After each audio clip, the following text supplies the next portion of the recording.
All right, well, good evening and welcome back for week number 6. I hope everyone's week is off to a good start and everyone had a good weekend. We are quickly progressing toward the conclusion of the course since we now are in week 6. This week, we're going to do motivation. Next week, we'll talk about leadership and its role in effectiveness.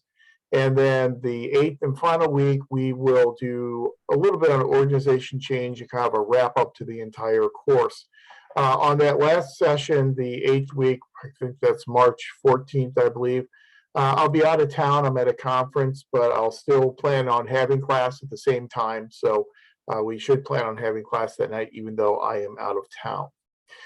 Thank you for your Canvas essays. I've graded all those that came in and provided feedback on those. And so I think everyone did a fine job on those, as always.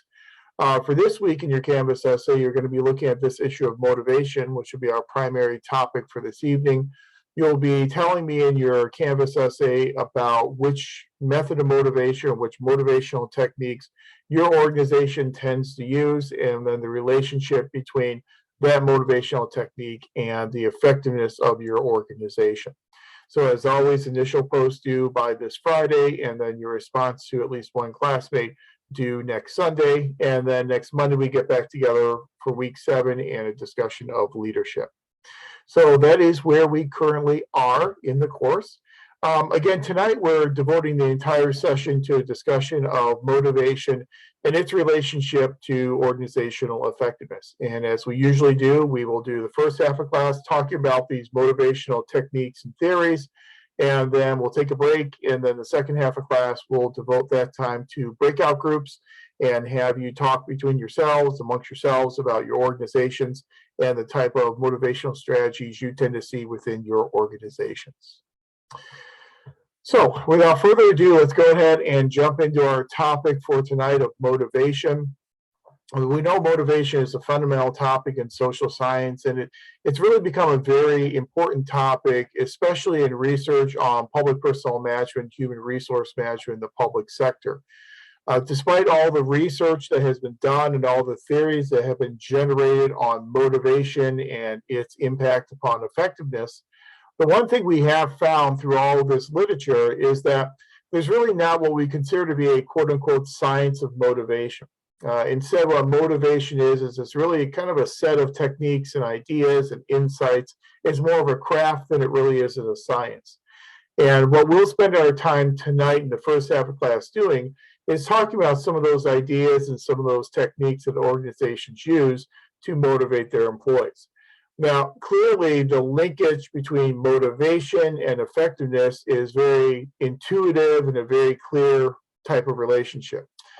We know that motivational levels, if your employees are motivated, they're more likely to then achieve higher performance levels, to become more productive, and the higher performance levels and the more productive they are, the more likely our organization is to be effective in terms of a goal attainment type of model of effectiveness. So we really have very much this linear relationship oftentimes between motivation and the effectiveness of the organization. Well, we know in the public sector, we have a lot of constraints and limitations that we have to labor under in order to motivate our employees. It's oftentimes not as easy to motivate public sector employees as sometimes it is in the private sector because we lack a lot of the same tools that we tend to see over in the private sector. But despite those types of limitations and constraints, motivation is, as I said before, a major focus of a lot of the human resource management literature, at least over the past 2 to 3 decades. So let's talk a little bit more about some of those constraints and limitations on being able to motivate employees in the public sector.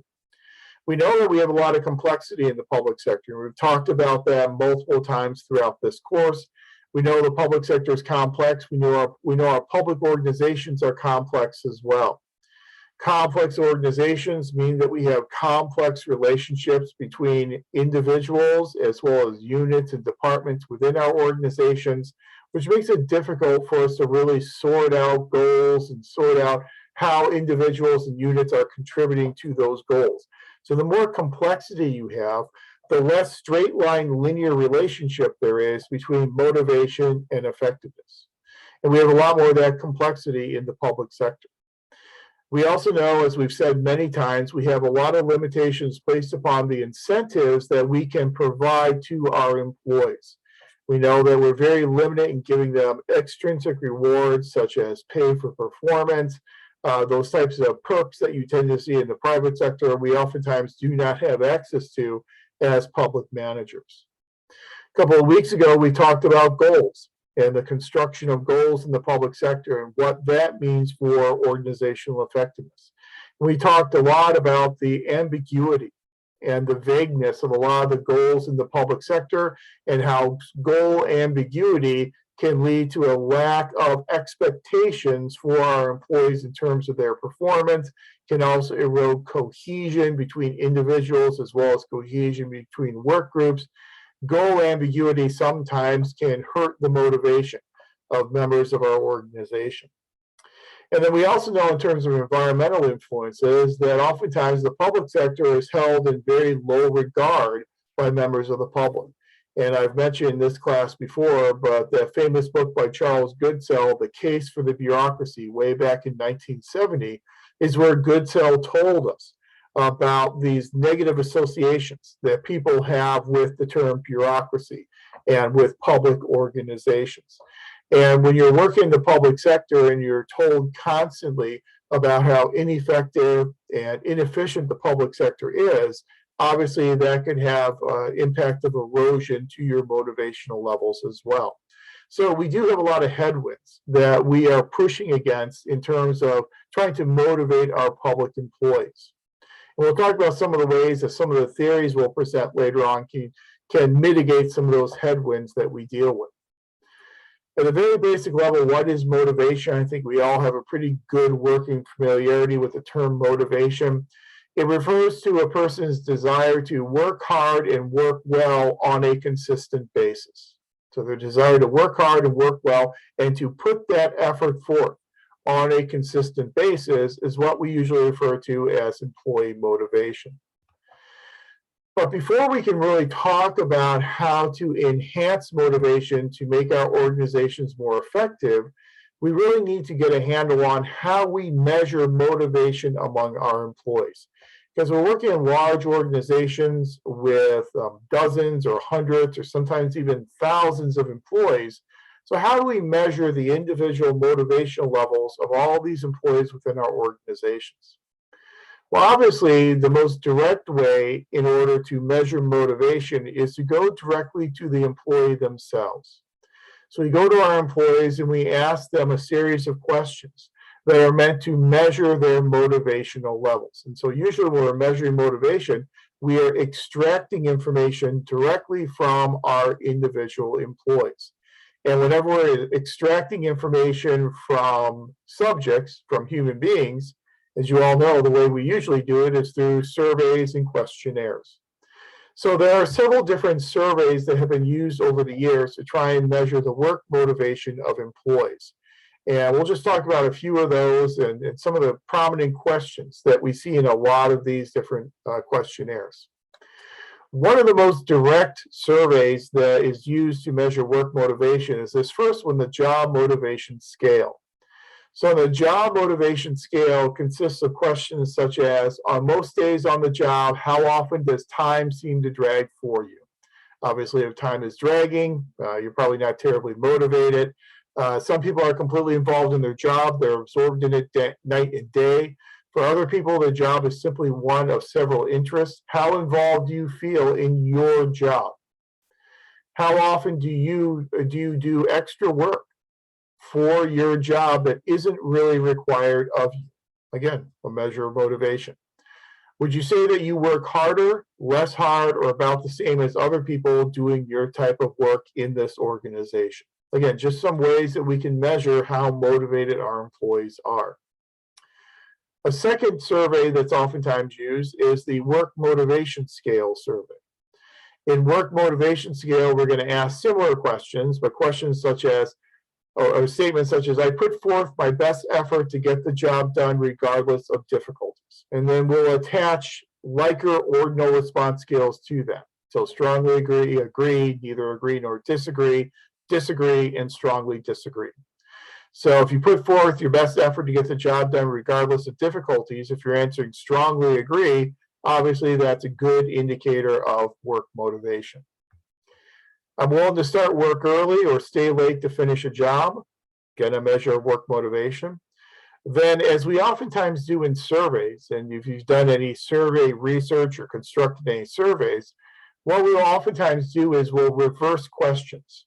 And so we'll ask questions that are measuring the opposite of what we are trying to measure to serve as a check on the responses from our respondents. Because sometimes there's what's known in evaluation as the halo effect. In the halo effect, the respondents are going to answer strongly agree to everything, irrespective of what the question or the statement really is. So if you throw in some of these reverse measures, it's a good check on that halo type of an effect to make sure they're actually reading the statement or question and answering the statement or question correctly. It's a good way for us to try and minimize measurement error in our surveys. So his third question or his third statement is a reversed one. It has been hard for me to get very involved in my current job. Obviously, for motivation, you're looking for a strongly disagree or a disagree as a response to that. I do extra work for my job that isn't really expected of me. Again, you're looking for the opposite, strongly agree and agree as opposed to the previous question. And then time seems to drag while I'm on the job. Another one of those reverse questions, you're looking for the strongly disagree or the disagree responses. A third survey that we see used is the intrinsic motivation scale. The intrinsic motivation scale refers to the motivating effects of the work itself, with questions and statements such as, when I do my work well, it gives me a feeling of accomplishment. So is there an intrinsic motivator for people when they do their job well? When I perform my job well, it contributes to my personal growth and development. Kind of like a Chris Argyris personal growth type theory we talked about a few weeks ago. I feel a great sense of personal satisfaction when I do my job well. Doing my job well increases my self-esteem. So again, we're looking at the intrinsic motivation of these individual employees.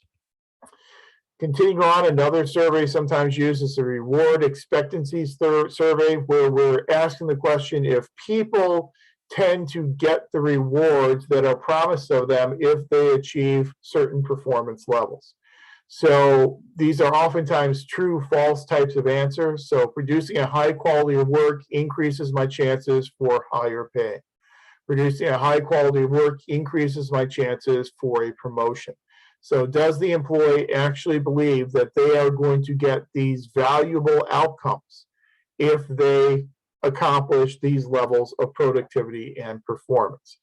And again, if they're counting on these rewards and they don't feel they're going to get these rewards, then that's not going to be a lot of motivation for them to achieve that level of performance. Number 5, the peer evaluations. So we'll always ask questions about your peers. And so we'll ask people to rate the performance of their peers. So rate their peers' motivation on ideas and issues such as team attitude. Are they a team player? Task concentration, independence. Are they a self-starter? Or they need a whole lot of guidance and supervision? Organizational identification, how well they identify to the organization and its goals and its mission. Job curiosity, persistence, professional identification. I see Natalie ask a question, how do you balance that with the expectation to receive promotion without going through a civil service recruitment? Again, we're very limited in that regard. And so if we are in a civil service system, oftentimes the only way the promotion can come about is through a reclassification of the position into a higher classification level. And so this gets at, it's a really good point because it gets at that idea of the constraints that we deal with in the public sector. So if you're dealing with that civil service type of system, you are going to be very limited in the types of rewards that can be doled out to employees for performance levels. Overlay on top of those constraints from the civil service system, those constraints that come from the collective bargaining process as well, and the contract. The collective bargaining process will give us a contract, and that contract will also impose limitations on our ability to reward our employees for performance. And in just a second now, we're going to look at the employee engagement study that is conducted every year at the federal level. And you'll see one of the problems that's illustrated in that study is exactly this, that employees don't feel that they're getting rewarded for the work that they are doing. And again, one of the reasons why at the federal level they don't feel like they're getting rewarded is because the rewards just aren't there to be given out for those performance levels because of the civil service system.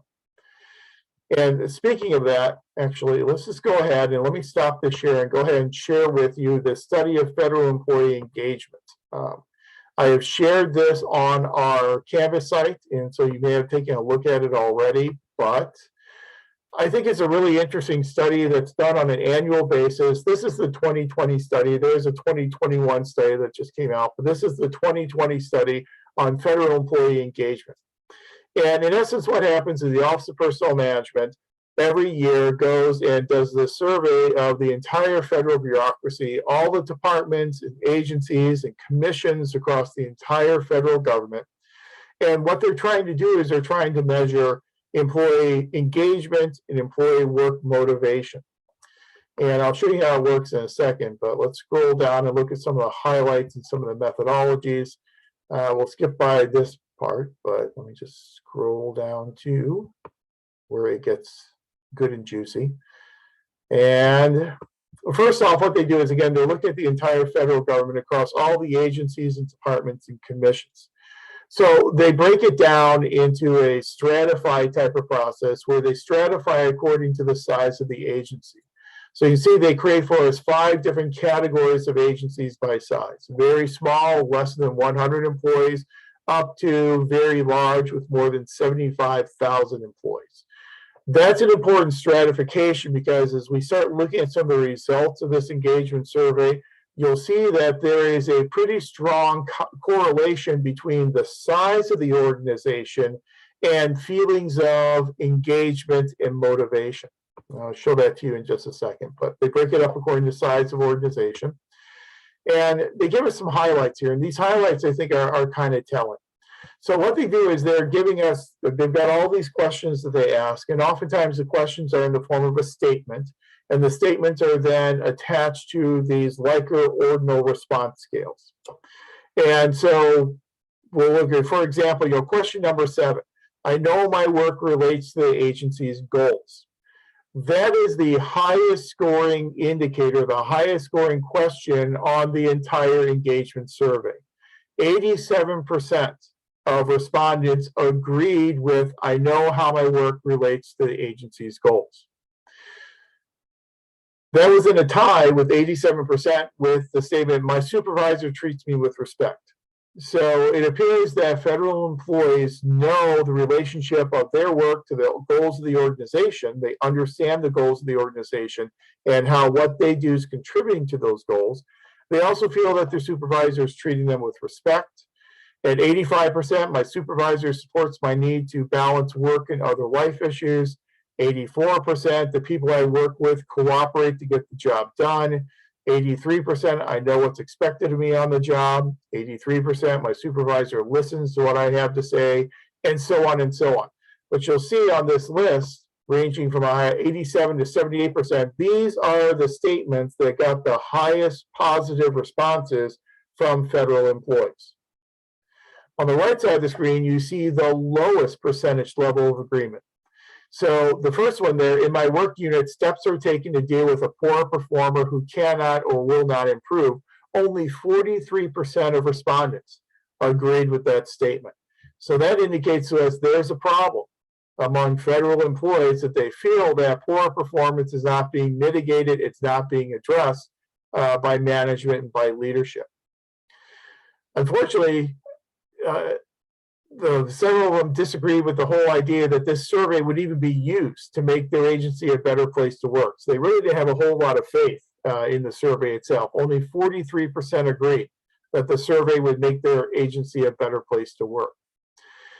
51% in my work unit, differences in performance are recognized in a meaningful way. 51% senior leaders generate high levels of motivation. 58%, how satisfied are you with your involvement in decisions that affect your work? 58%, how satisfied are you with the information received from management, and so on and so on. The 59%, the next one's an important one. How satisfied are you with the recognition you receive for doing a good job? So only 59% felt that they were very satisfied or satisfied with the recognition that they are getting for doing a good job. And I think, again, that goes to Natalie's point in the text chat that we really have these constraints in the public sector that make it very, very difficult for us to provide those rewards and provide those recognitions in order to reward excellent performance. But you can go through, again, I provided a copy of this, so you can go through and look at it on your own. Some of the highest scoring categories and some of the lowest scoring categories. Something that really struck me is the nature of the federal workforce and how the nature of the federal workforce is changing. I know this is a little off topic from what we're talking about, but we're gonna connect it. You'll see in the terms of the total federal workforce, still the modality is Gen Xers at 43%. That's down from previous surveys. And again, they've been doing this survey every single year, and every year you see the percentage of Gen Xers going down, the percentage of baby boomers in the federal workforce going down as well. Obviously, the percentage of Gen Yers are going up, and now we start to see the introduction of Gen Z employees into the federal workforce. But it's important to see that baby boomers, even though their percentage is going down, I think it probably hasn't gone down as quickly as a lot of people thought. And a lot of people thought we had these impending retirements that were going to occur, and they really didn't happen. And so we're still at 29% of the total workforce as baby boomers and 43% as Gen Xers. Response rates, overall response rates weren't great. Response rates were at 44%. The highest response rates with small agencies, and you can see the lowest response rates with the very large agencies, which is not terribly surprising. Those are the response rates for different types of organizations. The ones there that have the top response rate. So the Marine Mammal Commission, one of my favorite organizations at the federal level, consisting of 12 employees who are all PhDs in marine biology. Every single one of those 12 people responded to the survey. You'll see the Department of Health and Human Services, a huge organization in the very large category, actually had a 71% response rate, which is really impressive for such a large organization. Good news is response rates are increasing, and so I think that's good news for the survey. So the whole survey is predicated on the creation of this index known as the Employee Engagement Index, or the EEI. And the Employee Engagement Index is meant to try and measure feelings of employee engagement. And it's broken down into 3 different factors that make up this index. The first factor they refer to as leaders lead. The leaders lead element of this Employee Engagement Index reflects the employee's perception of the integrity of leadership, as well as leadership behaviors such as communication and workforce motivation. So they're really reflecting upon their leaders and the ability of leaders to communicate and lead their units. The second part of the index is supervisors. It reflects the interpersonal relationship between worker and supervisor, including trust, respect, and support. And then the third is what they call intrinsic work experience, reflects the employee's feelings of motivation and competency relating to their roles in the workplace. So they created an index weighting each one of these 3 indicators of that index, and then you can see the scores that they arrived at. So overall engagement, the index score itself, is up to 72%. That is above all the levels from 2016 to 2019. So we've got a nice discernible upward trend, which is a good thing. The leaders lead is at 62. Again, it's gone up over the past 4 years, but it's the lowest of the 3 indicators of the Employee Engagement Index. Supervisors and how people feel about their supervisors is the highest element of the index at 80%, again, going up. Intrinsic work experience at 76%, again, shows that people are motivated. People do seem to be very engaged in the work and very engaged in their organizations and are becoming more motivated and becoming more engaged over the years. And so you always want to see that upward trend, and that's what we're seeing here in the 2020 version of the study. You can see it broken down by size of agency, and this is where we see a strong correlation between the size of the agency and these employee engagement index scores. Basically, as the organization becomes larger, the engagement scores decline. So very small organizations are at 81, well above the government-wide level of 72%. And then it goes down as the organizations get bigger, down to 72% for very large organizations. I don't think we're terribly surprised by that, but it is a good indication of a strong relationship between employee engagement and the size of the organization. If any of you are interested in working in a very engaged agency in the federal level, here are the top scores across the different size categories.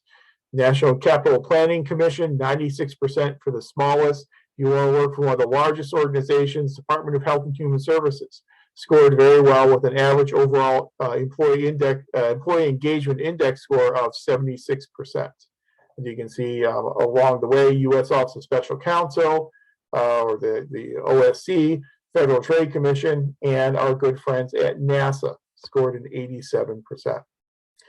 I'm not going to belabor it and spend all of our time going through it, but I did provide it for you, and I think it's good for a quick cursory read just to kind of get an idea of how we try and measure motivation and engagement of employees at the federal level, and kind of give you this idea of which agencies tend to do really well with motivation and engagement, which agencies struggle a bit in that regard, as well as give us an indication of, some of the things that people are very happy with in the federal bureaucracy and very motivated because of, and some of the things that they're not so happy with. And again, one of the things they're not so happy with is the measurement of performance and holding employees accountable for not performing up to acceptable levels. When we go back to text chat, I see we're talking about postponed retirement. Many are leaving this year. A lot of people leaving for other agencies' retirement. Morale's not great in LA County. I'm aware of, and I think that's true. I think because of COVID and because of the move toward remote work, they probably did put kind of a pause on some of these retirements. But we've been talking about these retirements happening for 20 years, and we're still we're not to the point where we thought we would be. And I do agree. I think COVID may have interrupted that a bit, but I think now you do have a lot of people who are going to be leaving this year. Sometimes out of frustration because of COVID. Some folks are leaving because they've been working remotely and now they're being forced to come back to the physical workplace, and they would rather retire than actually come back to the physical workplace. And so we may see a pickup in terms of those retirements over the next 1 to 2 years. Again, feel free to look through this on your own, and there are a lot of good things in that study, but I think it just relates directly to this discussion we're having of motivation and engagement. Kind of gives you an idea of how the federal government goes about trying to measure worker motivation and engagement. Let me start our share back up here. Get our slides going again. Okay. So motivation is obviously important. It's important for organizational effectiveness, important for productivity and performance. But we all know, we're realistic, that motivation alone is not enough to explain employee performance. There are a lot of other factors that can have an impact upon performance as well, such as the ability of the employee, the amount of training and development opportunities that employee has received, how prepared they are for doing their daily work, their own internal efficacy, if you will, in terms of their perceptions about how well they're able to perform, the confidence they have in their own abilities. So there are a lot of other things outside of just motivation that can have an impact upon performance. But tonight, our primary focus is going to be on motivation and primarily on all these different theories and all these different approaches that we can use as leaders and managers to try and make organizations more effective. So how we're going to deal with all these theories, and the good news about the theories we're going to cover several theories tonight. Several of them you've already seen before. I know you've seen them because we've talked about them in this class before. You may have seen them in your foundations class, and so you've experienced a lot of these theories. But I think a good way to handle the theories is to break them up into two broad categories: content-based theories and process-oriented theories. So for our content-based theories, we're really concerned with analyzing the needs and the motives and the rewards that affect a worker's motivation. So the actual content of what they value and the types of rewards that they value that could motivate them to be more productive. Then we have a set of theories that fall into the process-oriented theories. With the process-oriented theories, we're looking more at the psychological and behavioral processes behind motivation. So it's more the process that we go through in motivating our employees. So content's more, what are they motivated by? Process is more, how do we go through the process of actually motivating them? I think it's good to divide our theories up into those two categories to kind of give ourselves a little bit of rhyme and reason as we go through all these different categories. So the content-based motivational theories are ones that you've run into before. Abraham Maslow and his hierarchy of needs. Douglas McGregor and his theory Y versus theory X. Herzberg and his two-factor theories. McClellan and his need-based models. And so those are the four primary content-based theories that we're going to talk about tonight. Maslow, you don't have to spend much time on because you've already covered Maslow in this class. I'm sure you've covered Maslow in a lot of other classes as well. Just real quick refresher, Maslow tells us that every employee has this hierarchy of needs, and this hierarchy of needs can vary between individual employees. The bottom level needs he refers to as the deficiency needs. Top level needs are what he calls the growth needs. People are motivated at the bottom level by those deficiencies in those needs. So if they don't have food, water, security, safety, friends, social belonging, they're going to be motivated to fill that deficiency. But once that deficiency is filled, it no longer serves as a motivator for performance or a motivator to engage in certain types of behaviors. It's that self-actualization that's important because that's what he refers to as the growth need. Self-actualization never ends. People are always motivated by self-actualization. They're always striving to be all that they can be and to fulfill their utmost potential. And so with the growth needs are ongoing, and people are always going to be motivated by growth needs. Physiological needs, all those deficit needs, once the deficit's fulfilled, it ceases to then be a motivator. Douglas McGregor, who we've talked about earlier in this class, again, a student of Abraham Maslow, believed in Maslow's hierarchy of needs and the importance of that hierarchy, gave us, as you know, theory X and theory Y. You're very familiar with both of those theories. The importance here for motivation is if you've got a theory Y employee who is shoehorned into a theory X organization, they're not going to be very motivated to work and achieve higher levels of performance. Organizations need to transform themselves from theory X to theory Y organizations to provide theory Y employees with the ability to self-govern, to self-determine the types of things that they want to do on a daily basis, the types of skills that they want to develop. The organization needs to make jobs more interesting, provide employees the opportunity to become more responsible and to develop their skills. So you've got very much this transformation into a theory Y organization to meet the needs of theory Y employees. Like Chris Ardress said, these theory Y employees are going through a personal growth arc, and it's up to the organization to find a way to help those individuals through that personal growth arc by giving them opportunities to grow. The organization gives them those opportunities to grow. Those individual employees will then be more motivated to be more productive and achieve higher levels of performance. Herzberg's two-factor theory, which you've probably run into in previous courses in this program, argues that there are two types of factors that can influence motivation. There are true motivators, and then there are hygiene factors. Motivators are those intrinsic incentives, things such as interest in the work being done, the desire to achieve excellence, those higher order types of Maslowian needs that really do serve as motivators for employee behavior. Then on the other side, you have what are called hygiene factors. Hygiene factors are more your extrinsic incentives, things such as rewards or organizational conditions. Herzberg argues that those hygiene factors, those more extrinsic types of incentives, are not really motivators, but rather they're useful in preventing employee dissatisfaction. So they'll keep employees from being dissatisfied, but will not necessarily motivate them for higher levels of performance.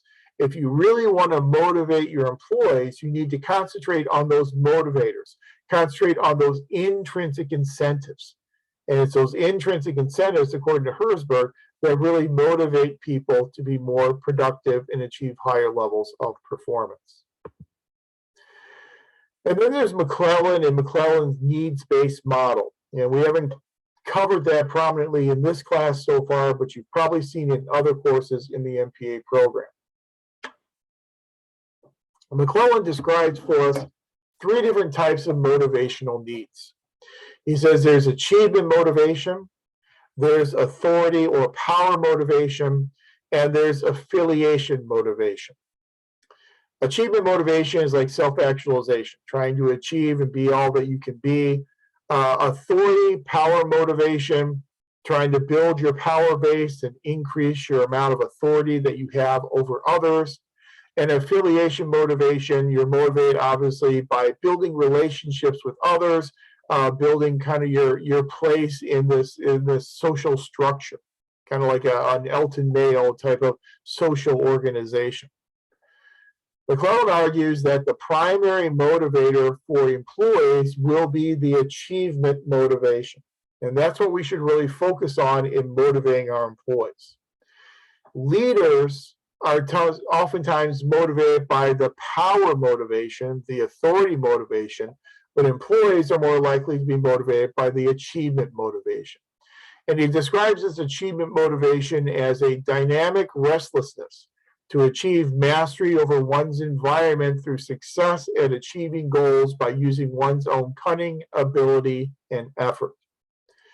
So again, the mastery of your environment, in which it's dynamic, it's ongoing, it's restlessness in that you're always trying to achieve it, and you're always trying to achieve your goals, and you feel you can achieve your goals through your own abilities and your own efforts. And it's that achievement motivation that McClellan says is the true motivator for our employees. So if you want to compare these content theories of motivation to each other, very simply, if you start at the bottom of the chart on the screen, you take your bottom deficiency types of needs from Maslow. Those relate to the Theory X approach of McGregor, which relate to the hygiene factors from Herzberg, which relate to the power and affiliation motivators of McClellan. The top level of the Maslowian hierarchy of needs, self-actualization, that relates to Theory Y of McGregor, which relates to the motivators in Herzberg, which then relates to the achievement motivation from McClellan. But the basic moral of the story here with these 4 different content theories is to truly motivate, it's oftentimes those intrinsic types of motivators that appeal to individuals to achieve their goals through development and through self-actualization, and providing them with a path that they can see a way in which they can be all that they can be and achieve their utmost potential. And that, according to the content theorist, that is what typically motivates employees and organizations, far more so than those extrinsic types of motivators that will not provide nearly as much motivation to employees as the intrinsic types of motivators, which again is good news in the public sector if you believe that, because that's what we have access to are the intrinsic motivators. We don't have access to allow those extrinsic motivators. Adams' equity theory scale, which you see on the screen next, is another theory that helps us explain why people may be motivated to put forth effort in organizations. People tend to be motivated if they feel that they're being treated equitably, that the inputs that they're putting into the job at least balance with, if not less than, the outputs that they're getting from the job, the things that they're getting because of the inputs they're putting in. So every employee puts in certain inputs, contributions, as Chester Barnard would say, to the organization. So they do their job, they put in time, they put in effort, they are flexible, they are committed to the organization, they're honest, they deal with their fellow employees in a collegial manner, they put their heart into the organization, they work with integrity, they respect the organization, respect others. Those are the things that are being put into the job. What they then get out of the job are things like their paycheck, benefits, vacation time, security, recognition, responsibility, respect from the organization, a sense of purpose, and a sense of achievement. Obviously, if you're in a situation where they feel they're putting in more inputs and more contributions than what they're getting out of the organization, that's when you're going to have a problem with motivation. But at the very least, it has to be a balance. Hopefully, they feel they're getting more out than they are putting in, which will then motivate them to work harder and achieve higher levels of productivity. Equity is important in motivation. If people do not feel that they're being treated in an equitable way, obviously they're not going to be terribly motivated to contribute to the goals of the organization. There are two different types of equity and organizational justice we tend to see in organizations. The first type is distributive justice, and the second type is procedural justice. With distributive justice, we're looking at the fairness and equity in the distribution of rewards and resources. So do they think that what they are getting from the organization is fair and equitable in comparison to other employees and other employees' performance levels? Procedural justice looks at the processes and the decision-making that we go through in deciding what types of rewards we should be giving and who gets those rewards. So the distributive is kind of looking at, are you getting what you deserve compared to others? The procedural is, are the processes fair in distributing these rewards throughout the organization? Clearly, we need to have both distributive as well as procedural justice in order to have positive work-related attitudes among our employees, and those positive work-related attitudes will then contribute to higher levels of motivation and more contribution being given by employees to the organization. Then we have our process-oriented theories. And so in our process-oriented theories, we're looking at how these rewards are being given out. And how are we going to give out these rewards or give out these punishments in some cases in order to motivate our employees. Four of the process-oriented theories that we talked about in this class are Vroom's expectancy theory, Skinner's operant conditioning, Bandura's social learning cognitive theory, and Locke's goal setting theory. And I don't know if you run into all of these before, you probably run into Vroom's expectancy theory, but those are four different process-oriented theories that we tend to look at, again, to try and explain how rewards are being given out in order to enhance motivation. So let's start with Vroom. Vroom is one of my favorites, and if you ever run into Vroom before, I think it's an interesting theory. It's probably one that most people don't go through each step of Vroom's expectancy theory on a daily basis, but I think they have a general understanding of a lot of the components in Vroom's expectancy theory. So with Vroom, the basic understanding is an individual will consider an outcome, sum up the values of all the possible outcomes that result from a certain course of action, and then will weigh each outcome with the probability that that outcome will occur.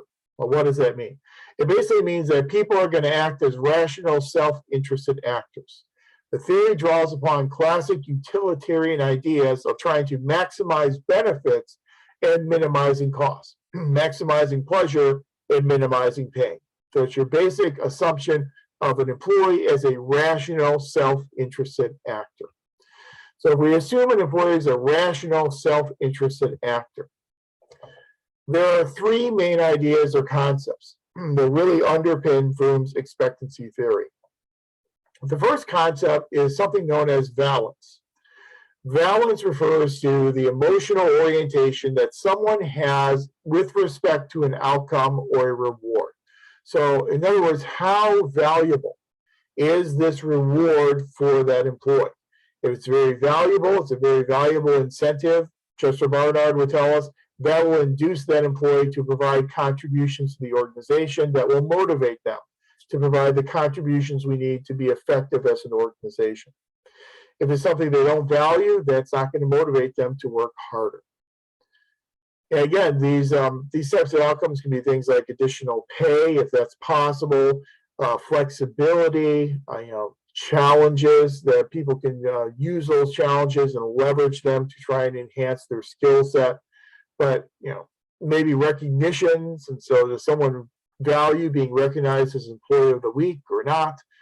So how much do they value these rewards that will be given to them if they achieve a certain performance level? The second idea, the second concept is expectancy. Employees have different expectations and levels of confidence about their capabilities. So an employee will put forth effort, but they'll only put forth that effort if they reasonably think that effort will lead to a certain level of productivity. If they feel that putting forth this effort will not lead to a level of productivity, they're probably not going to put forth that effort. So how confident are they in their abilities that if they do the work and they put in the hours and the time, that will then result in the level of productivity they're trying to achieve? That's an expectancy. Then the third concept is instrumentality. It refers to the perception of employees with respect to whether outcomes or results will actually occur. So it basically speaks to if a supervisor or a leader or manager promises, here's an outcome. So I promise if you get this done, you're going to be employee of the week, or whatever the case may be. Does it actually happen? Does the employer carry through with those promises?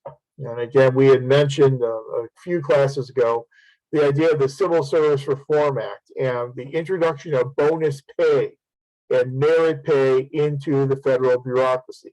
And we incentivize the senior executive service, and we convince people to move out of the career civil service and give up their career civil service protections to join the senior executive service, because if they join the senior executive service, and if their organization achieved its goals or made substantial progress toward its goals, then they would receive bonus pay. That was a promise Congress made to these people who joined the senior executive service, and then Congress turned around and didn't provide the pay. They violated this principle of instrumentality. So valence, expectancy, and instrumentality are three fundamental concepts that underpin Vroom's expectancy theory. So how does expectancy theory work? And my formula is a little off there, so I apologize that the arrow is kind of covering up the letters, but I'll talk you through it. If you haven't seen it before, Vroom's expectancy formula is F, which is a function. So motivation, effort's got to be a function of E arrow P. So in your first block, you've got E and the arrow and then a P. E stands for effort, P stands for level of performance. So this is the probability that someone thinks if they put in a certain amount of effort, that they will achieve a certain level of performance. So are they 100% sure that if they put forth this effort, they're going to be able to achieve this performance? That's their expectancy. Or are they 80% sure? Are they 50% sure? So how confident are they that if they put forth the effort, they have the capability then of achieving that level of performance? Multiply times in the next set of brackets, P arrow O. The P again stands for that level of performance, that level of productivity. The O stands for an outcome. So what is the likelihood or the probability that if you achieve this level of performance, this level of productivity, that an outcome will occur? So if I do come in on the weekend, put forth that effort, what's the likelihood once I achieve this level of performance, I get this project done, that my boss wants me to get done, what's the likelihood that the boss, the supervisor, will then provide me the outcome, maybe Employee of the Week recognition, that they promised if I get the project done? And then the V is valence. That's the value the employee places upon that outcome of being Employee of the Week. So again, to put it all together, the effort that they're going to put forth, how motivated they are to put forth this effort, will be a function of the likelihood that that effort leads to a level of productivity. So the effort could be coming in and working on the weekend. The level of productivity could be getting the project done. So what's the likelihood coming in on the weekend will get the project done? That's your level of effort to productivity. Then the next consideration is, if I get this project done, what's the likelihood that I'm going to get this Employee of the Week recognition that my supervisor promised to me? Am I 50-50 on it? Am I 100% sure they're going to give me this recognition? Am I 80% sure? And then the valence is, how much do I value being Employee of the Week? Is this something I actually care about? Am I kind of so-so on it, or is it something I, couldn't give two thoughts for? That's kind of the idea behind Vroom's expectancy theory. And yes, it is a formula, and he talks about plugging your numbers into the formula. Clearly, people won't do this. They don't plug numbers into a formula and deciding how hard to work and what level of effort to put forth. It's the general ideas of valence and expectancies and instrumentality that's important for our discussion. What it means for managers is that managers need to be aware of these valence levels on the part of their employees. They must understand what individuals value, both extrinsic as well as intrinsic types of outcomes. Do they place a value on recognition? Do they place a value on being given more autonomy and flexibility in doing their job on a daily basis? We need to know the individual valence levels for each of our employees on these different types of outcomes. Because if we're offering an outcome that someone has a very low valence level for, then that's not going to motivate them to put forth the effort. In terms of expectancies, we need to know how confident our employees are in their abilities. We need to know how confident they are that if they do put forth this effort, they will be able to achieve this level of productivity. And with instrumentality as leaders and managers, we need to be aware that we have to come through on our promises. That if we promise, yes, you will get this outcome if you achieve this level of productivity, and then we don't give that outcome, obviously there's going to be erosion of trust, and you're not going to be able to motivate that employee in the future. So managers need to know valence, expectancy, and instrumentality, and they need to know that for all of their individual employees. So it's kind of similar, we've mentioned Chester Barnard before, but it's kind of similar to a Chester Barnard when he made the argument that we need to know our individual employees so we can know their zones of indifference. Well, here we need to know our individual employees so we can know their valence levels, their expectancies, and then live up to the promises that we have made to those employees. So does expectancy theory work? Is expectancy theory practical in the public sector? I think it is, but again, it is from a much more general type of subjective approach. And we're not going to sit down, we're not going to go through the calculations, but we can predict how motivated someone will be and the level of effort that they're going to put in by knowing what they value, by knowing their expectancies, knowing their confidence that they have in getting the job done, and then knowing about our ability to carry through on the promises that we make to our employees. So again, I think it's a good kind of, it's a good theory, again, done more subjectively, done more in a kind of a assumed type of focus, not really something we're going to sit down and put numbers to the formula, but still important that managers know valence, instrumentality, and expectancy. Then there's Skinner and operant conditioning. And you may have run into operant conditioning before if you've done any work in psychology. Skinner is huge in psychology. If you've done work in education, I'm sure you run into B.F. Skinner as well.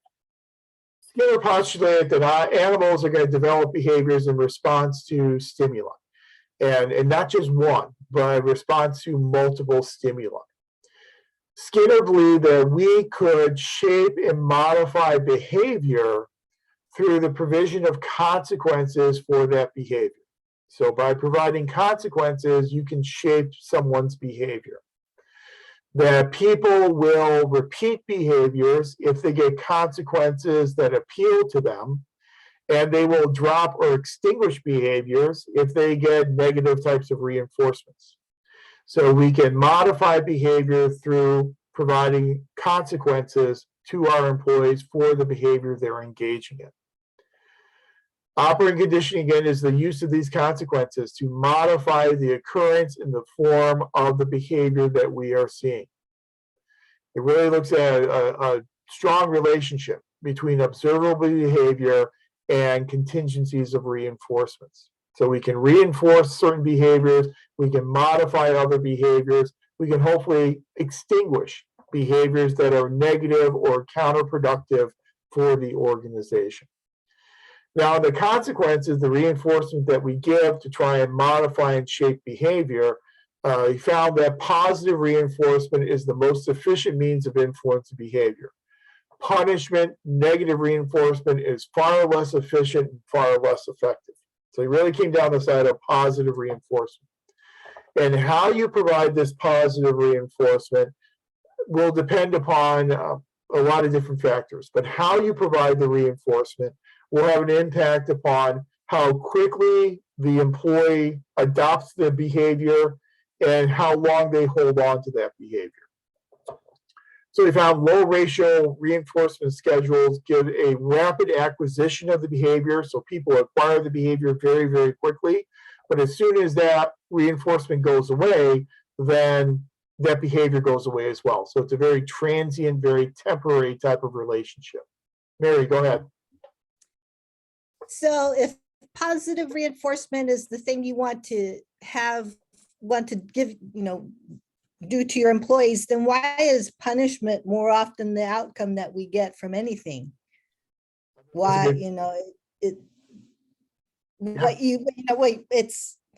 you would think that from the management level, they would have figured out by now that this negative stuff that they dump on us all the time is not doing them any good, but it doesn't seem to work. Why do they do it?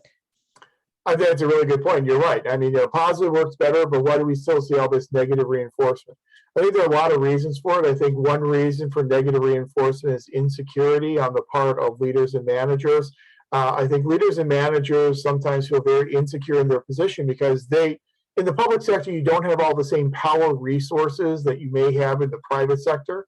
And so I think that they feel they can hold on to these power resources a little bit better through negative reinforcement and through punishment rather than positive reinforcement, especially that positive reinforcement requires some type of delegation. And so, from an intrinsic type of perspective, if you want to provide some positive reinforcement, you may delegate some authority to those individual employees. That's a positive reinforcement. But if you're an insecure leader or manager, you don't like to delegate your authority. You want to keep that authority because you don't have a whole lot of it. I think that's one of the primary reasons why we do tend to see more of the negative reinforcement than positive reinforcement. But I think you're right. The positive reinforcement works better. Why do we see negative reinforcement? I think that's one of the main reasons. And it's frustrating because, negative reinforcement, Skinner students for, decades have shown us that negative reinforcement usually is not as effective in terms of cementing these behaviors as positive types of reinforcement.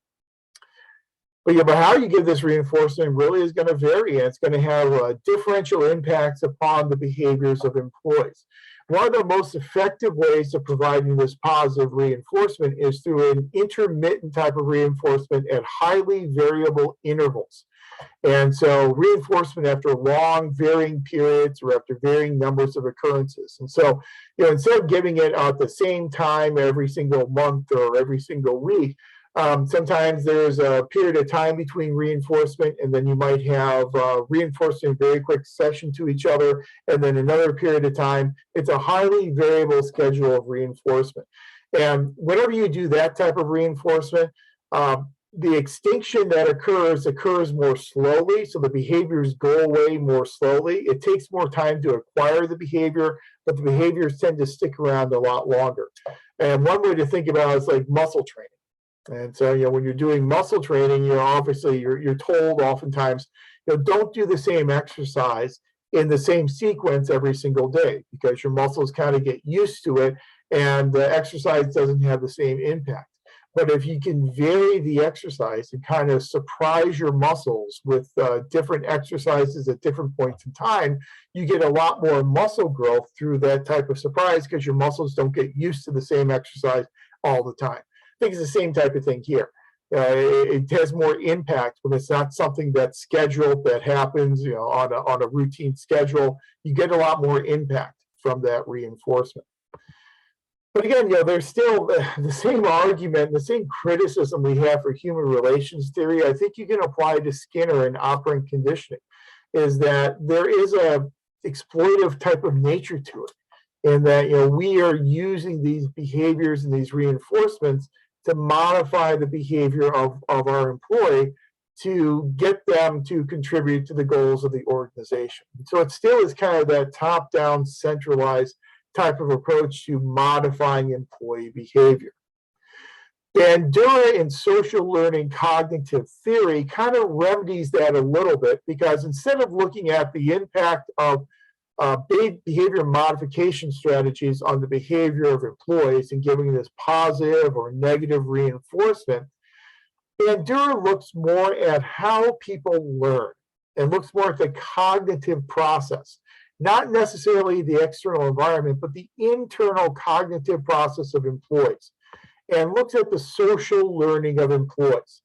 The argument that he makes in social learning theory is that individuals learn in ways other than through extra reinforcement. So it's not just reinforcement that's going to modify their behaviors. People are going to model the behavior of others. And so if you have high-performing employees in your organization, they can become role models for other employees. And if those high-performing employees serve as role models for others, those other people will learn from those role models. So they model the behavior of your more effective employees. They learn through vicarious experiences, in that they don't have to actually go through the experience themselves. They can see someone else going through an experience, and they can then put themselves in that person's position and learn from what someone else went through a vicarious type of process.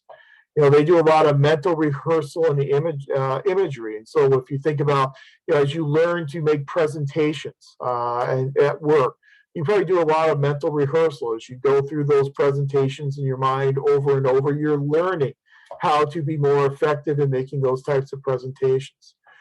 You set goals for yourself, and then you self-manage through setting those goals and then putting together timetables to achieve those goals. But for Bandura, it's a much more cognitive process, divorced from a lot of these external types of reinforcements.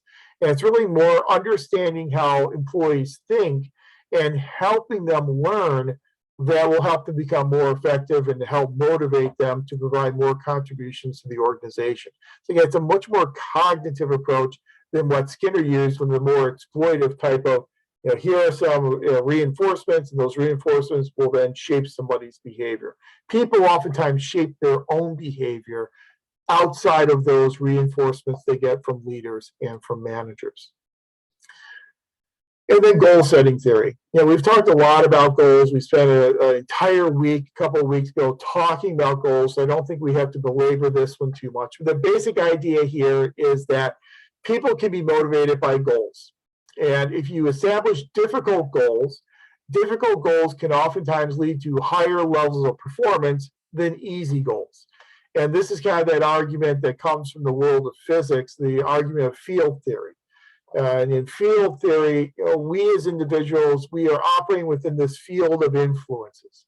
And so whenever we have a goal that we're trying to achieve and we are unable to achieve that goal, it will motivate us to continue working toward that goal, because it creates tension.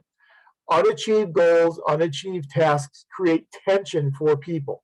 And the only way to relieve that tension is by achieving that goal. So even though difficult goals, you may say, well, it's going to be hard to accomplish those goals, and so it could actually have a depressing impact upon someone's motivation. Overall, usually people work harder toward those difficult goals because they don't want to leave a goal or a task unaccomplished. But we need to have clear and difficult goals, and we need to provide feedback on the accomplishment of those goals in order to motivate employees. We know all the benefits of goals we talked about a couple of weeks ago. They direct employee attention, they intensify effort, they intensify persistence, they make people more creative in their problem solving. But again, they need to be difficult goals, that people have something that they can work toward rather than just a very easy to accomplish type of goal.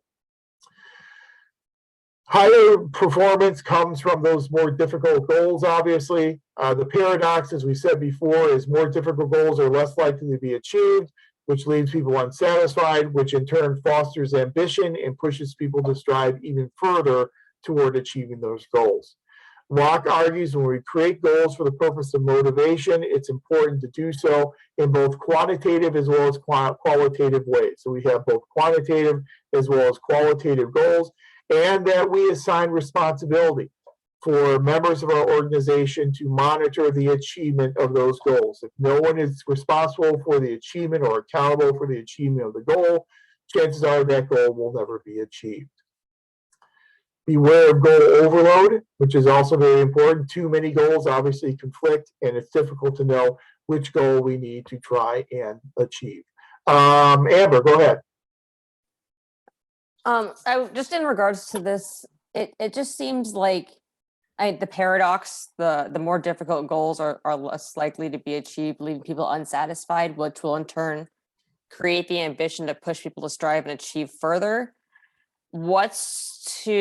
Doesn't that require essentially knowing the individuals independently to understand what motivates the individual or what their expectations or feelings are overall? Because a lot of people would take failing as disappointing. Yep. And then decide it's not worth it. Yeah, absolutely. You need to know your employees. You need to take your employees into account as individuals, just like with all the other theories we talked about in this class. You need to know your individual employees, because some employees will take that as being a failure, and that may cause them to stop. Well, I wasn't able to achieve it. I'm not going to be able to achieve it, and they stop at that point. That's why sometimes having those sub goals are also very important as well. They don't have to be easy sub goals, but they can be kind of intermediate sub goals that can be achieved along the way to kind of give that momentum toward the achievement of the more difficult long-term goal. But you're right, you need to know your individual employees. You need to know their confidence, their expectancies in terms of their perceived ability to achieve the goal. You don't want to give someone a goal that is clearly something they'll never be able to achieve, because you're just going to leave them frustrated, and they'll, even if they get more motivated to work harder, that harder work will never achieve the goal because they never have that expectancy that their effort will lead to the level of performance or productivity they're trying to achieve. So it is important to know your capabilities of your employees, know those expectancies when you establish those goals. And I agree, I think that's a very important point. Did I miss anybody? Okay. All right. I don't think we really have to belabor the goals too much, because I think we've talked a lot about goals in the past. But let's just kind of wrap up at this point where motivation theory is and where motivation theory appears to be going. There is no theory that's provided a conclusive explanation of motivation. The best we get from our motivational theories is we get insight into how to motivate employees, but we don't have a one-size-fits-all approach. There is no universal goal, no universal approach to motivation. It's just like the entire trajectory of the organization theory literature. Where we came at the end of 150 years of organization theory literature development was that recognition there's no one-size-fits-all approach. And I think it's the same way here. There's no universal approach to enhancing motivation. What we need to do is we need to apply theories in appropriate situations. And so we've developed, our literature has developed for several different types of theories that can be applied in different situations with different employees. What the literature really calls for is a taxonomy of different motivational types and settings, and then apply the appropriate theory to those individual employees with different types of motivators and different types of settings. So although the motivational theory looks kind of disjointed, I think what it does is it recognizes the complexity of the public sector and the complexity of motivating individuals. We've got all these different theories. We need to know where to apply those theories in the most appropriate situations. Let's see. Katja, go ahead. You know, this is a very interesting conversation. And like many other academic conversations, I think it kind of is a little divorced from reality, because it assumes that all these managers at all these levels in public administration, one, are familiar with the theories, two, understand them, and three, actually have the time to invest into putting that much time and effort into motivating their employees. And we know that's just not true, right? I mean, starting from the very basic fact that there's probably only a fraction of managers in public administration who go through the schooling that equips them from this theoretical knowledge. I agree with you. I agree with you on both points. The first one, hopefully we can remedy by incentivizing people to go through these types of programs and to learn these types of theories. But I think you're right. I think a lot of leaders don't go through these types of programs, and they're not knowledgeable of these theories. If you don't know the theories, obviously you can't use them. The second point you make about time, I think, is very appropriate. It's true. You know, we have time limitations, we have resource limitations, we have cognitive limitations, and so it is unlikely that a lot of leaders are going to go through a consideration of all these different theories in terms of motivating their employees. They're going to motivate their employees more through, again, kind of a subjective, this has worked in the past, and so this is what I'm going to use today and in the future. And I think you're right. But hopefully if we can get more folks to become knowledgeable about these theories and provide more funding to our agencies and organizations, that's when we're going to be able to apply these theories. But I think you're absolutely right that, you know, there's kind of a disconnect between these theories in the academic world and if and how they are applied in the public sector. But, you know, hopefully being in this class, hopefully you have these theories. These theories can then help you, if you have the time as leaders and managers, to motivate employees. Mary, do you have your hand up? Yeah, the other thing is even when you expose these managers to this information, they just sit through it. They don't want it. They aren't interested in it. And so exposing them to it doesn't help either. Yeah. You know, so I don't know that giving them training will necessarily lead to a resolution, because all they're doing is blowing it off and doing what management tells them to. And, you know, that's all they're trying to do. Yep. Yeah, I agree. I think that's why it's important to show how this will benefit them. You know, how knowing these theories and using these theories, how will this benefit you? You know, how will this benefit you in your position? How will this benefit your organization? And if they don't see the connection, that connective tissue between the theory and how it benefits them, I think you're right. They're going to blow it off and they're really not going to pay attention to it. Katja, go ahead. Well, and I think it's probably a little bit more complicated than that, right? Because if you look at your regular distribution of humans in the society, right, on any characteristic, you get this lovely bell curve. And I think managers aren't any different, right? There's going to be some number of them that are going to be exceptionally driven and motivated and interested in absorbing this and becoming the best versions of their professional selves that they can. And then there's going to be the other end where they just have no business being managers because they have nor interest nor motivation to become any better. And sadly, most of them are probably going to fall somewhere in the middle of that spectrum, right? And be kind of mediocre, for lack of a better word. I agree. I think when you look at that bell-shaped curve, I think you're right. When you look at any population, you know, it tends to fall into the parameters of that bell-shaped curve. You know, the ones in the right tail of the curve, those are the ones that we don't worry about, because those are the ones who are going to consume these theories and apply these theories and want to, self-actualize and all those good things. The ones on the left tail, as Douglas McGregor called them, the clunkers, for lack of a better term, they're not really going to care about the theories, and there's not a whole lot we can do about that. I think in your middle part, where the vast majority of your managers and leaders are, I think, again, trying to show them the connective tissue between these theories and how they can not only benefit the organization, but benefit them as individuals in terms of moving up in the organization, moving up in, moving to an organization they want to be in, and moving into a position in a new organization. How it will benefit them as individuals, how it will benefit their individual careers. I think maybe that's kind of how you get through to those folks. So it's not just, how it's benefiting the organization, but how does it affect them and benefit them as individuals? And I think that's probably how you show them that connective tissue, and that may be how you get them to listen and actually use some of these theories. But I think it's true that we've got, you've got, that nexus you're always looking for. The nexus you're always looking for between practice and theory, and sometimes it's really, really difficult to find. The more divorced you get from the real world of the organization, getting into some of these psychological theories, the more difficult it is to find that connection, that nexus between the two. And I'm sorry, I've really overlooked text chat, and I apologize for that. Coercion, okay, agreed. Negative reinforcement of punishment.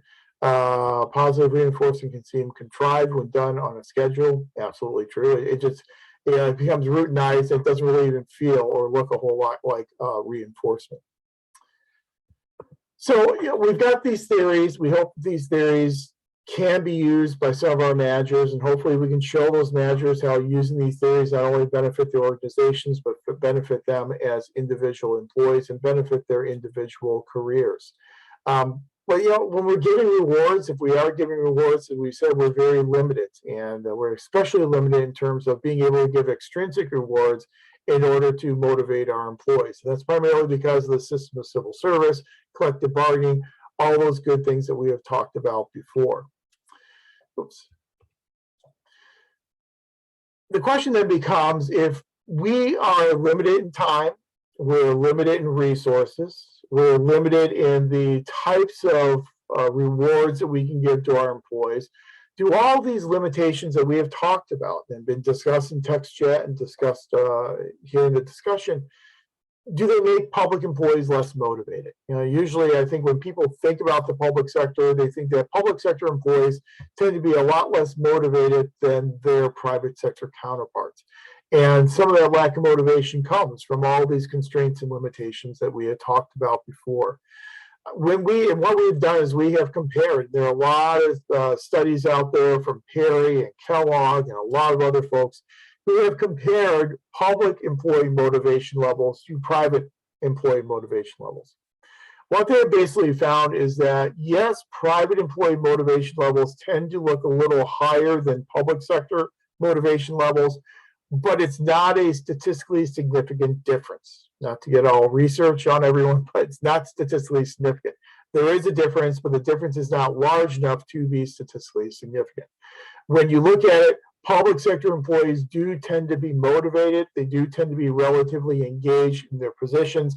And we see that when we look at that federal government employee engagement index. We've got 70, 75, 80, 85% who are responding that yes, indeed, they are engaged, and yes, indeed, they are motivated in their position. So even though it's a little bit lower in the public sector, it's not significantly lower than what we see in the private sector. So when we provide incentives and rewards to our employees in order to motivate them, we know that we are much more limited in the public sector as compared to the private sector. There are worker and there are specific incentives, and there are non-specific incentives. Worker-specific incentives, according to Chester Barnard, are things such as material, non-material, and work conditions that are attached directly to that worker. So they are specific for that worker. There are other incentives that are non-specific, not attached to an individual worker, but attached to the organization as a whole.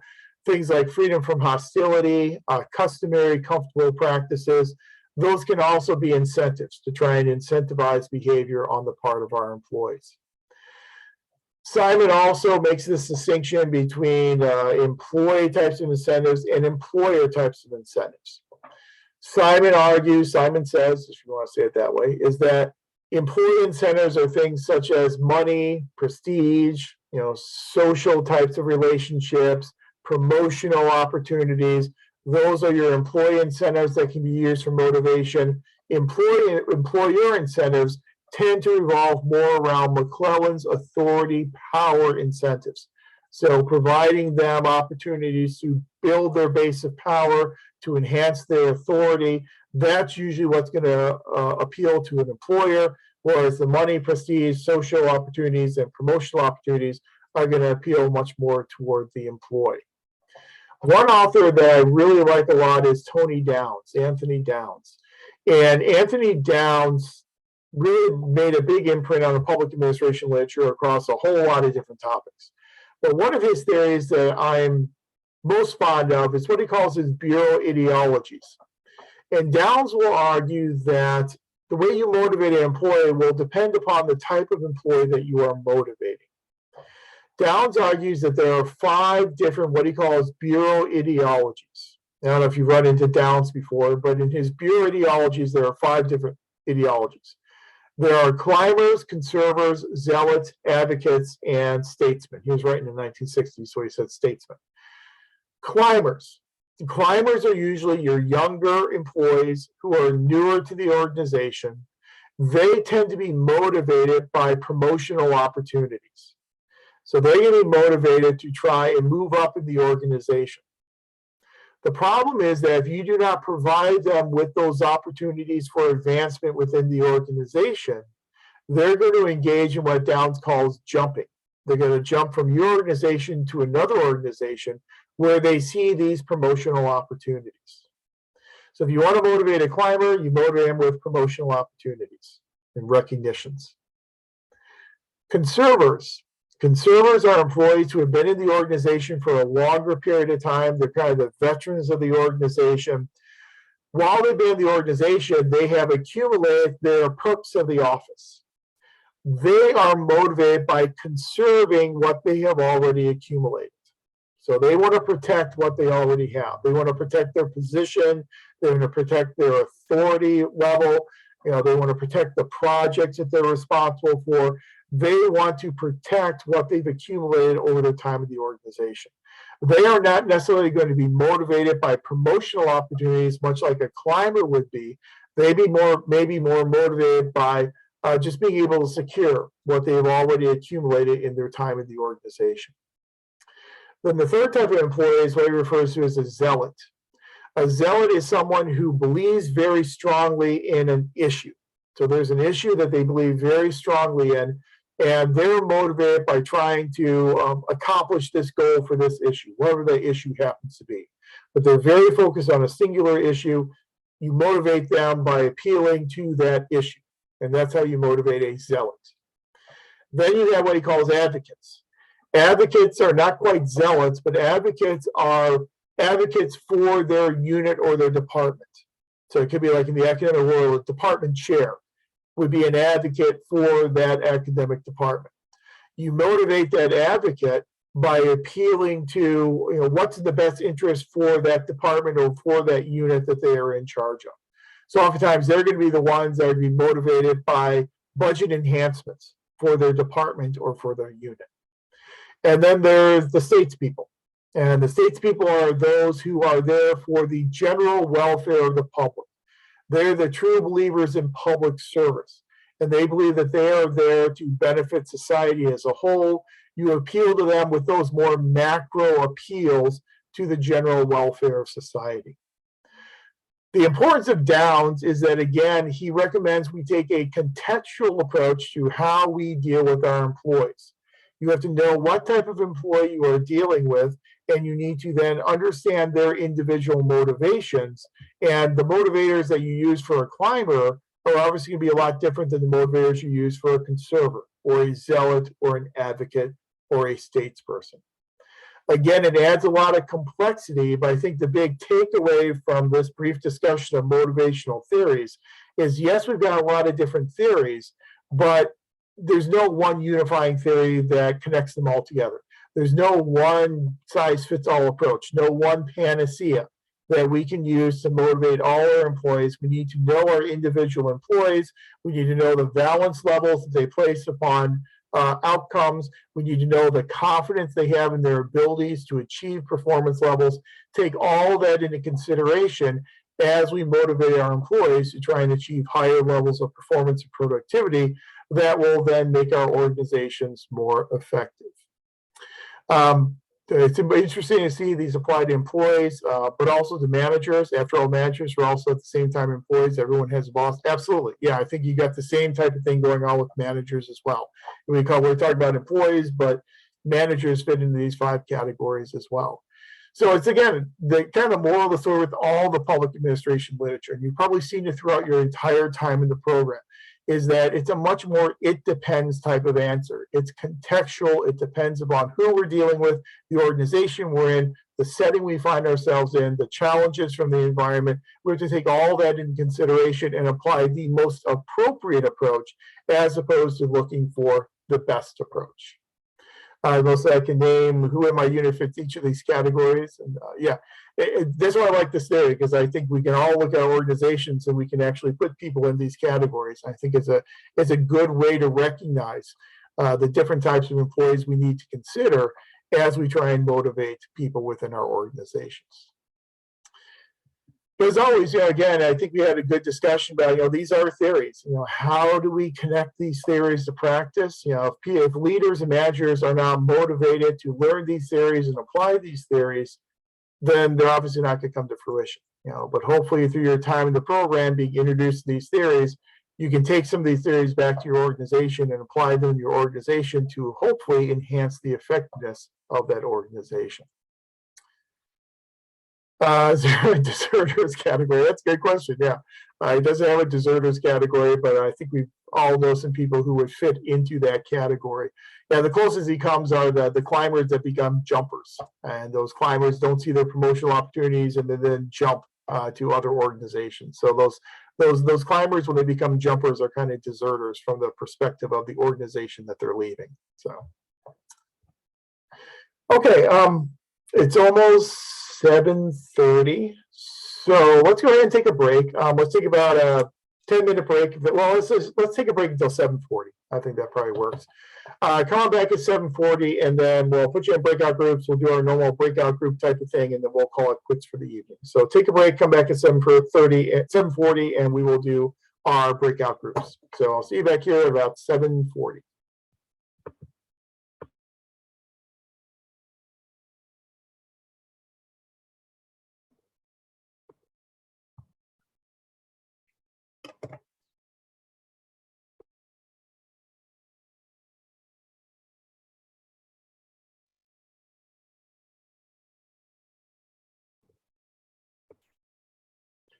All right, well, it is 7:40, so we are back.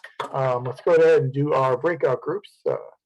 You probably already know what we're going to be doing in the breakout groups, kind of predictable, but we have covered several motivational theories and approaches designed to enhance motivation of employees. I'm going to break you up into groups, and then in your group, identify which of these motivational strategies you recognize in your organizations. And as always, select a spokesperson to share the group's results with the class. So pretty basic, straightforward type of thing. Just look at each of your organizations and see which types of motivational strategies you see used in your organizations. So let's go ahead, and I've broken up into 4 different groups. That's usually what we do. So let's see, what time is it? 7:40. Let's do this until 8:05, and then we'll reconvene at 8:05, see what you came up with, and then get you out here a little bit early tonight. So let me go ahead and I'll open up the rooms, and you can have at it. And like I said, we'll reconvene at 8:05 and see what you came up with.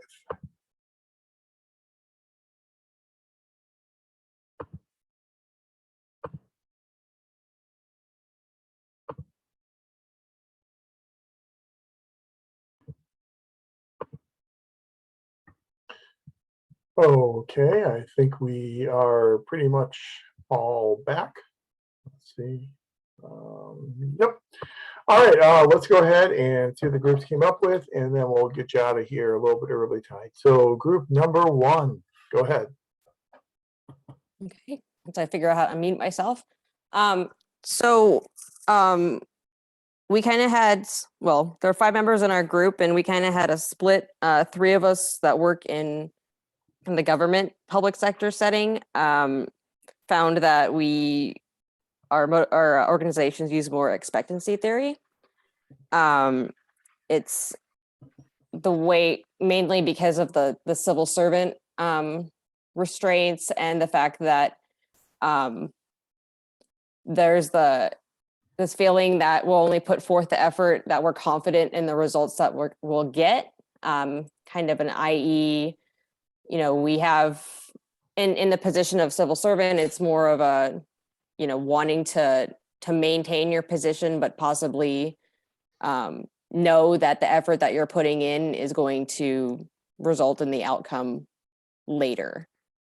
Which was different from 2 of our members, group members who work for public sector government, but school district or school entities. They had more of a, because the goals and the procedures are not as set and expectations are not very structured as a government setting. The incentive is more intrinsic, personal, and more individual goals are set to where there's a internal look for growth rather than expectation. And that's all I have. Thank you, Amber. Well done.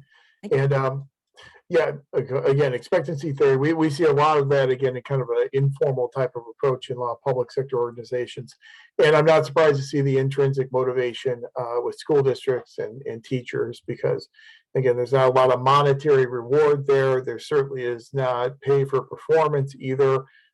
So certainly much more of an intrinsic type of motivation. And that's, my years on the school board, that's absolutely tracks really well with what I've seen in my school district. So very good. Thank you. Okay, group number 2. Yes, sir. Can you hear me? Yes. All right, fantastic. I was just having trouble earlier. But okay, so we had a few common threads. Probably the most common we had was actually taking it back to BF Skinner's operant conditioning was applied a lot at our jobs. For example, there is everyone knows positive reinforcement. Somebody does a good thing, you give them a cookie.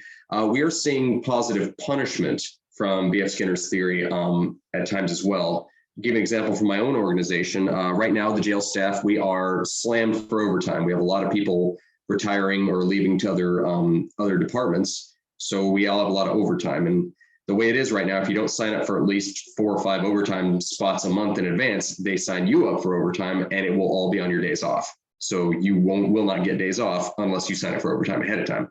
So it's not required, but it's kind of required if you want to have a weekend ever. So yeah, there's the positive punishment there. And the positive reinforcement, of course, is the usual, what we're talking about, the accolades, the recognition, the thanks for doing a good job, the head pats, and we see that. There was an exception, though. I think it was Grace in our group who had a boss who was very much a proponent of the goal setting theory, even if she wasn't using that term. They're also pretty slammed. They don't have a lot of time and they're strained on resources, but the boss keeps saying yes and taking on more goals that further push the deadline. So whether it's successful or not, you'd have to ask the employees, including Grace, but it seems like her boss is pretty much an advocate of the goal setting theory, wanting to push people hard on challenging goals and hope that motivates them to get the work done. Another one, we do notice that when it comes to small things that our work will do to appeal to people and to motivate them, it seems to favor the conservers and the climbers quite a bit. It favors a lot of stability. We do for the climbers a lot here, if you do this, that's again where the positive reinforcement comes on. If you do well, you do this, you keep getting your annual pay raise, you might be open for promotion, you might get this cool sought after position that everybody wants if you're working hard and signing up for a lot of overtime because it'll impress the right people, things like that. This is not to say that, zealots and statesmen for example, are not, recognized at all, but we might figure that is because it doesn't take much to motivate a zealot, because by their definition, they're fanatics. So maybe our bosses just don't feel the need to motivate someone who's already too motivated. That's all we got, unless there's any other questions or specifics anybody might need clarification on. Thank you, Michael. Well done. And yeah, I think Downs would tell us that the majority of employees do tend to be climbers and conservers, and that's usually the two classifications we see most frequently in our organizations, as opposed to the other three. So I don't think it's unusual to see a lot of climbers and conservers in organizations. The overtime example is a great one. I mean, I hadn't thought of organizations doing that, but it makes sense that they want you to sign up for overtime. And if you don't sign up for overtime, then well, we're going to sign you up, and it's going to be on your days off. So interesting approach that I wasn't aware of. So very good. All right, thank you, Michael. Appreciate it. Group number 3. Okay, so there are 6 of us in our group. 3 of us couldn't really relate to today's lecture. The other 3, the main motivators were rewards and promotions, and then goal setting was another motivator, but it kind of had an impact of, for some people, it makes them want to leave because they have these goals they have to meet and maybe can't meet for different reasons. And the other half stay, and the goals actually motivate them to do their job better. The 3 of us that couldn't really relate to today's lecture, me personally, my organization right now is just a mess. And so we don't really have any motivation for anything that we do aside from being told when we mess up. That's really it. Nobody actually values how hard we're working, trying to do the work of 20 people when we're like 7 and stuff like that. The pandemic also kind of has impacted how a lot of us work, and it's impacted motivation for a lot of different organizations that we were talking about. And then another mode of work that's kind of new as a result of the pandemic is telework. Just being able to work from home fully or partially is actually becoming a way to attract employees. My organization has been considering it, where you get to work from home for 2 days, just because that's becoming the norm. And that is all I have in my notes, unless anyone in my group thinks I forgot something. All right, thank you, Lisa. Well done. Yeah, and when you emphasize the pandemic, it's something we probably should emphasize more tonight. I know we had a little discussion about it, and it was in the text chat, but it does have a profound impact on motivation. As you said, with telework, with remote work, as people moved into the remote work environment, and now that they're starting to be pulled back into the physical workplace, that has an impact upon motivation.